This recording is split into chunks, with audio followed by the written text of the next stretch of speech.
My fiancé texted minutes before the wedding, "I can't do this. I reject you." I replied to the officiant, "Slight change of plans." Then I announced her rejection, turned the wedding party into a celebration of dodging a bullet. 72 hours later, she was frantically begging for another chance after her escape plan failed. Original post, and I'm sitting here typing this while my not wedding reception is happening downstairs. Wild, absolutely surreal. It was today, our wedding day. Months of planning, deposits paid that would make your eyes water, family flown in, the whole 9 yards. Amber, 29F, and I were supposed to be saying I do about 6 hours ago. 5 minutes before I was supposed to walk out, standing there in my tux feeling nervous but excited, my phone buzzed. It was Amber. My heart did a little flip, thinking it was some cute pre-wedding message. "Nope, Amber, Vincent, I'm so sorry, I can't do this, I reject you." That was it. I reject you. Like some kind of medieval royal drama. I stared at the screen. Read it again and again. The world kinda tilted, rejected. 5 minutes before go time, my first thought, oddly, practicality. All these people waiting, the venue booked, the open bar. My best man Brian came over, looking worried. "Vincent, you okay, man? Time to go." I showed him the phone. His jaw dropped. No freaking way. Something inside me just clicked, shifted from shock to this weird, cold calm. The hurt was there, massive, like a boulder in my gut, but the surface went smooth as ice. I found the officiant, a kindly older gentleman looking confused by the delay. "Slight change of plans," I said, my voice steady. Too steady, maybe. Then I walked out. Alone. Stood where we were supposed to stand together. The guests looked puzzled, then concerned. Whispers started. Took the mic, cleared my throat. "Welcome everyone," I started. The room went silent. "There's been a development. About 5 minutes ago, I received a text message from Amber." I paused, looked around at the sea of faces. My family, her family, our friends. It said, and I quote, "Vincent, I'm so sorry. I can't do this. I reject you." Gasps, a couple of horrified cries from her side of the aisle. My mom looked like she was going to faint. "So," I continued, keeping my voice even, "it appears there will be no wedding today. Amber has made her choice." Another pause. Let it sink in. "However," I raised my voice slightly, "everything is paid for. The bar is open, the food is ready, and the band is here. So tonight isn't a wedding reception. It's a celebration. A celebration of honesty, even when it's brutal. A celebration of dodging a bullet, and a celebration of support from friends and family." I raised my water glass, didn't trust myself with champagne yet. "So please, eat, drink, enjoy yourselves. Let's have a party anyway. To dodging bullets." Absolute stunned silence for about 5 seconds. Then Brian started clapping. My family joined in. Slowly, hesitantly, others did too. Some of Amber's family looked horrified, angry even. Her parents and sister Danielle practically ran out. A few guests awkwardly made their excuses, maybe 30% peeled off quickly. But the rest stayed. And downstairs, it's a party. Sort of. A really, really weird gathering happening now, 6 hours later. The band is playing something upbeat, but the mood is bizarre. People are drinking, a lot. Some are trying to dance, others are just standing in clumps looking shell-shocked or talking quietly. My dad gave me a hug that almost broke my ribs. Whispered, "Her loss, son. Huge loss." It took a while for any semblance of a celebration vibe to emerge. Mostly fueled by my close friends trying to keep my spirits up, the open bar, and maybe sheer disbelief. I'm up here just trying to process. The cost, God, the cost. Venue, catering for 150, flowers, attire, the non-refundable prepaid honeymoon package, easily upwards of $60 sunk into this, mostly by me and my parents. Gone. Poof. Haven't heard a peep from her since the text.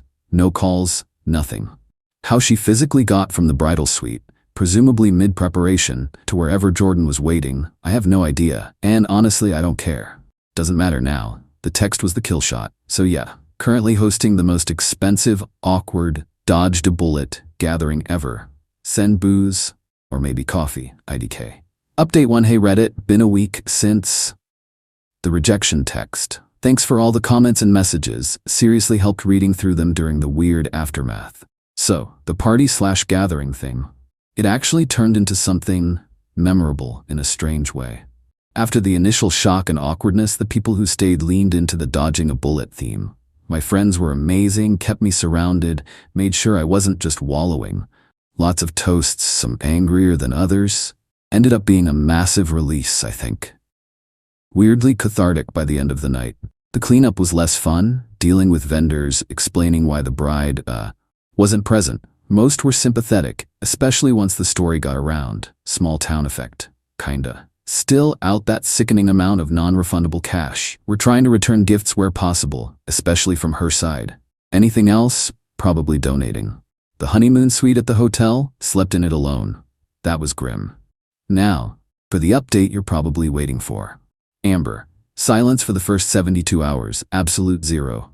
Then, Tuesday night, my phone blew up. Missed calls, voicemails, frantic texts.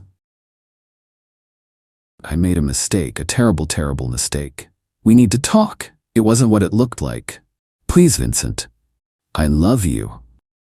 Yeah, so it turns out her grand escape plan didn't quite pan out. Pieced it together from a couple of mutual acquaintances who were horrified on my behalf. Apparently, Amber wasn't just getting cold feet, she was leaving for someone. Guy named Jordan. Older, flashy car, promised her the world, apparently. The plan was, she ditches the wedding, meets up with him, and they drive off into the sunset to start some amazing new life he had all set up. Except, Jordan's flash was all smoke and mirrors. The amazing new life involved him expecting her to bankroll things once her rich husband, aka me, was secured and presumably paying hefty guilt money or alimony down the line. When it became clear there was no rich husband, only an abruptly canceled wedding and a very pissed-off groom, Jordan reportedly lost interest fast. Ditched her at a gas station somewhere 3 states away by Wednesday morning, according to one source. Brutal. So now the desperate calls. I answered one yesterday. Morbid curiosity, maybe. Vincent? Oh, thank God. Sobbing, hysterical. Amber? Just flat. Vincent, I messed up so bad I wasn't thinking. It was the stress, the pressure. Jordan meant nothing. Please, we can fix this. We can just reschedule. Tell people I had a panic attack. The sheer audacity, the entitlement.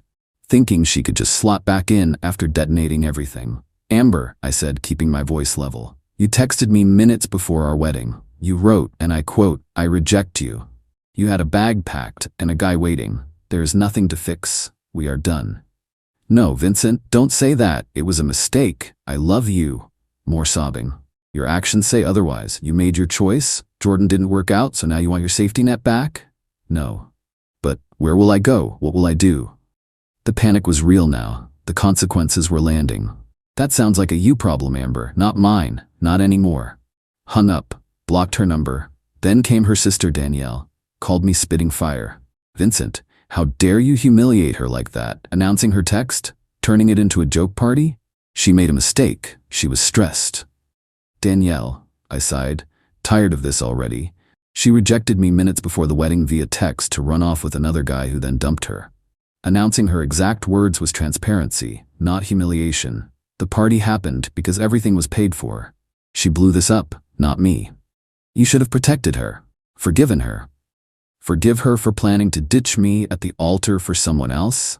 Protect her from the consequences of her own actions? Are you hearing yourself? She needs help. You have to help her. Where is she supposed to live? You threw her out. She'd moved her stuff into my place about a month before. She's not my responsibility anymore, Danielle. Goodbye. Blocked her too. Dealing with the practical fallout now. Sent her belongings to her parents' house via a delivery service. No way was I having another confrontation. The honeymoon, that 2-week all-inclusive trip to the Maldives I mentioned, the 18-car chunk of the total 60K plus loss, is non-refundable.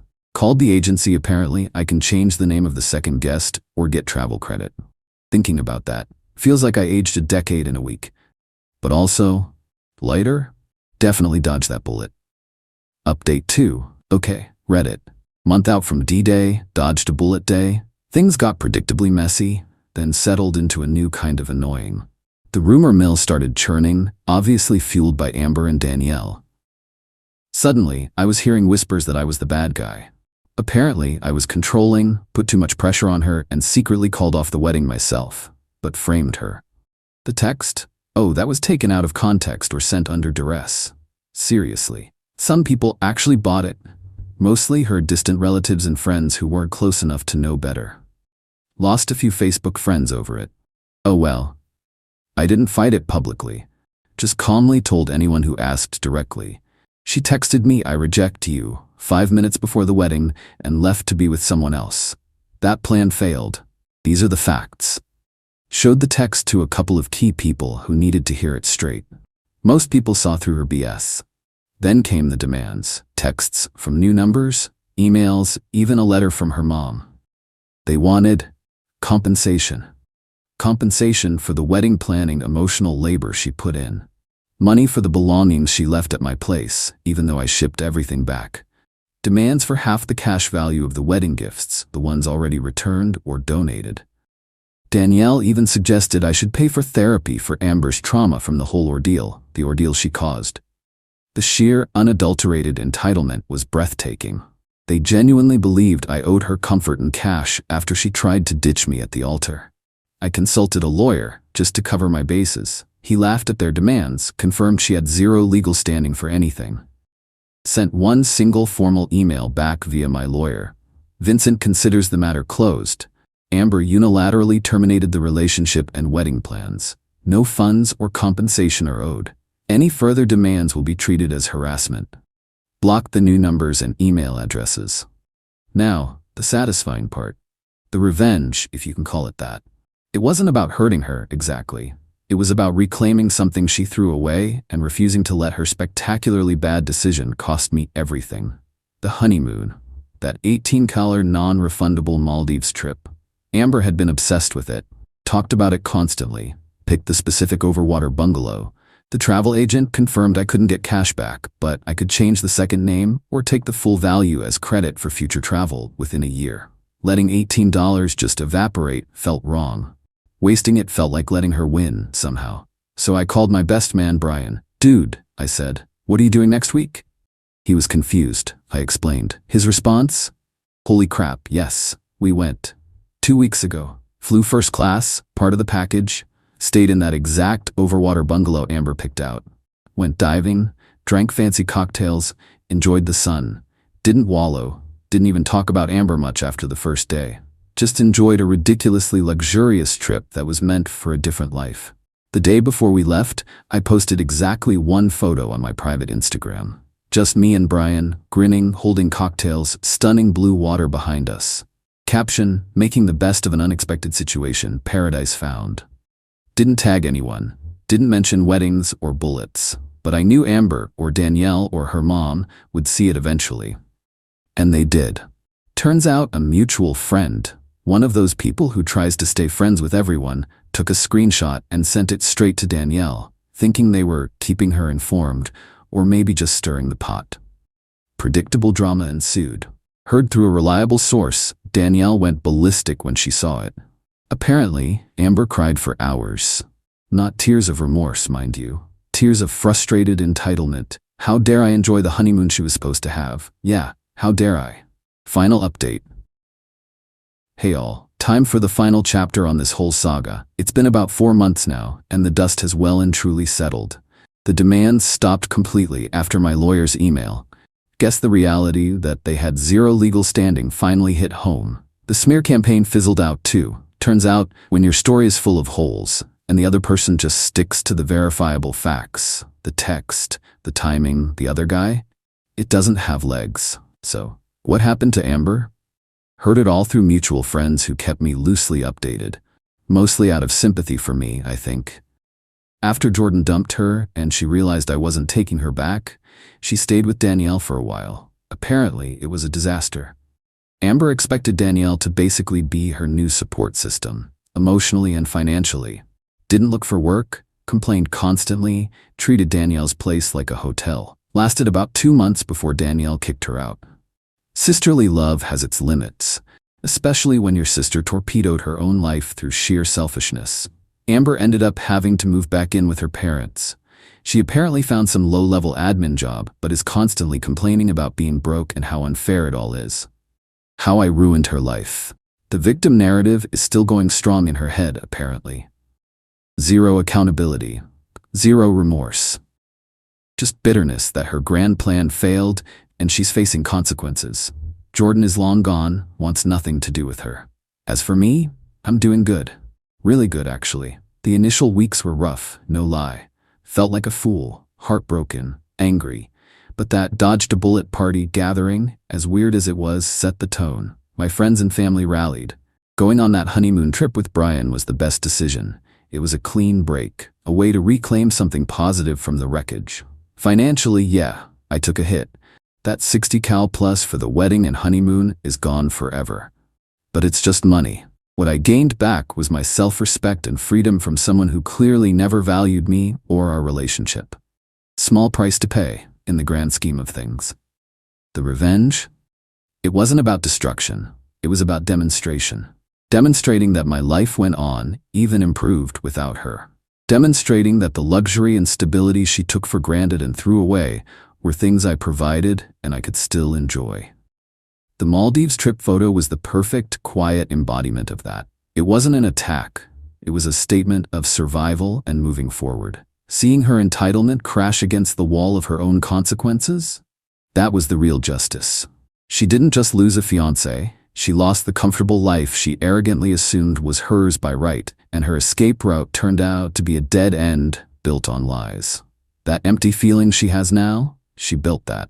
I've been focusing on work, hitting the gym, reconnecting with friends. Started dating casually again recently. Nothing serious, but it feels good to be open to possibilities. My apartment feels like my space again. Amber wanted out. She got out. In the most dramatic, damaging way possible for herself. She rejected me, and in doing so, rejected the future she thought she had secured. Now, she's living with the fallout. That's the consequence. That's the justice. And honestly, that's satisfying as hell.